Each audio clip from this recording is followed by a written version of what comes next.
Hello everyone, welcome back to our YouTube channel Roshal Science Study Point. Today I will explain you class 11th hornbill book की pome father to सन, जिसकी poet है Elizabeth Jennings. इसमें इन्होंने हमें father और जो सन है उनके रिलेशन के बारे में बताया है, उनके एज गैप के बारे में बताया है, कैसे उनके बीच में मिसअंडरस्टैंडिंग हो गई है। जो फादर है वो अपने फीलिंग्स को एक्सप्रेस कर रहे हैं और बता रहे हैं कि वो जो इनके बीच में मिसअंडरस्टैंडिंग हुई है वो उसको ख़त्म करना चाहते हैं।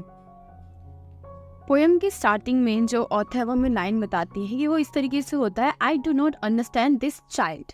यहाँ पे आप देख रहे हैं उन्होंने दिस वर्ड यूज़ किया है बिकॉज ऐसा है कि उनके बीच में इतनी मिसअंडरस्टैंडिंग क्रिएट हो गई है कि वो यहाँ ये नहीं बोल रहे कि I do not understand my child,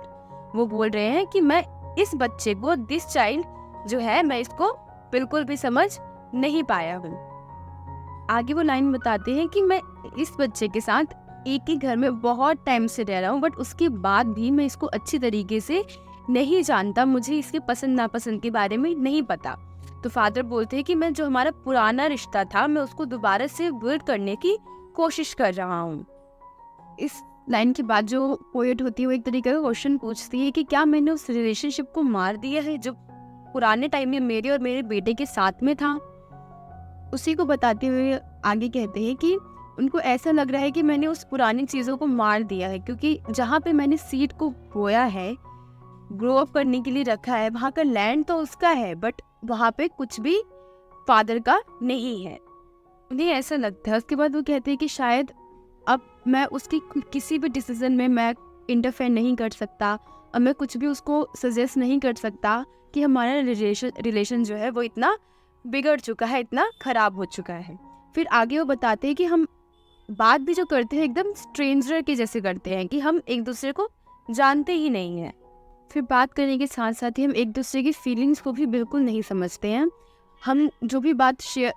वैसे तो हम बातें शेयर नहीं करते, बट अगर हम करें भी तो हम एक दूसरे को बिल्कुल भी समझ नहीं पाते हैं। फादर आगे बोलते हैं कि जो ये चाइल्ड है वो बिल्कुल मेरे जैसा है, मतलब this child build to my design, ये बिल्कुल मेरे जैसा है, बट मुझे उसके बाद भी इसकी पसंद नापसंद नहीं पता। अब एक ऐसा टाइम आ गया है कि मैं खुद अपने बच्चे से जाके नहीं पूछ सकता कि उसको क्या पसंद है क्या नहीं, लेकिन अगर कोई और मेरे से आके पूछे तो मैं उसको भी इसका आंसर नहीं कर सकता, क्योंकि मुझे पता ही नहीं है कि इसके लाइक्स डिसलाइक्स क्या है।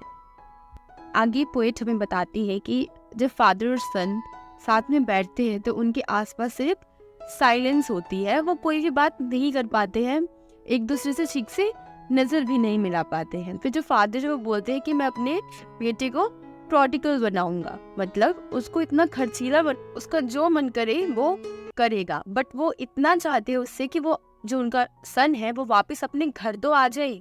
कम से कम बस वो सब कुछ देंगे उनको, अपने सन को जो उसे चाहिए होगा, बट वो उससे इतना ही चाहते हैं कि वो उस जगह वापस आ जाए जहाँ उसके अपने हैं, ना कि वो बाहर जाके दर दर की ठोकरें खाए, उन लोगों से मिले जिसे वो जानते हैं, जिसे वो जानता नहीं है,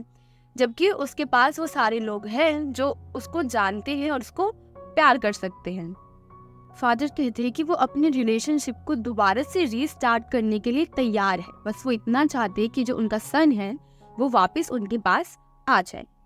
आगे जो फादर है वो कहते हैं कि हम फादर और सन है, हम एक ही ग्लोब पे रहते हैं, हम एक ही मिट्टी में रहते हैं और इस चीज़ को कोई चेंज नहीं कर सकता कि हम दोनों फादर और सन हैं। आगे फिर जो फादर है वो बताते हैं कि मुझे बहुत बुरा लगता है जब मेरा बेटा मुझसे कुछ शेयर करता है, जो सन है वो मुझसे कुछ शेयर करता है तो मैं उसको समझ नहीं पाता, जिस वजह से मुझे खुद पे गुस्सा आता है कि मैं अपने बेटे को समझ नहीं पा रहा हूँ। फिर पोएम के एंड में जो फादर है वो बोलते हैं कि चलो हम दोनों खाली हाथ आगे बढ़ाते हैं और उसके बाद जो हमें चाहिए होगा हम एक दूसरे को बताएंगे। फिर जो फादर है वो बोलते हैं कि मुझे ये तो नहीं पता कि तुम्हें क्या चाहिए, बट मैं अपने बारे में बता सकता हूँ कि मुझे तुमसे माफ़ी मांगनी है और मैं चाहता हूँ कि तुम वापस आ जाओ और मुझे माफ़ कर दो। और यहीं पे जो आपकी पोएम है उसकी एंडिंग हो जाती। आई होप आपको ये पोएम समझ में आ गई होगी। इसमें पूरे पोएम में हमें फादर और सन के रिलेशन के बारे में बता रखा है कि किस तरीके से एज गैप की वजह से जो मिसअंडरस्टैंडिंग है वो क्रिएट होती है और जो रिलेशन फादर और सन का इतना प्योर रिलेशन होता है वो खत्म होना, टूटने स्टार्ट हो जाता है। तो वी नीड कि हम एक दूसरे को समझें, एक दूसरे का जो बातें हैं, माइंडसेट है, थॉट है, वो जो मिलते जुलते नहीं हैं, हम कोशिश करें कि कहीं ना कहीं हम एडजस्ट करने की कोशिश कर सकते हैं, और जिससे कि हमारे रिलेशन ख़राब ना हो। आपकी पूरी पोएम में यही था। आई होप आपको ये समझ में आ गया होगा। अगर मेरे एक्सप्लेन करने का तरीका अच्छा लगा तो प्लीज़ कमेंट करके बताइए, और कहीं कोई कमी रह गई हो तो आप मुझे कमेंट करके बता सकते हैं। Thank you.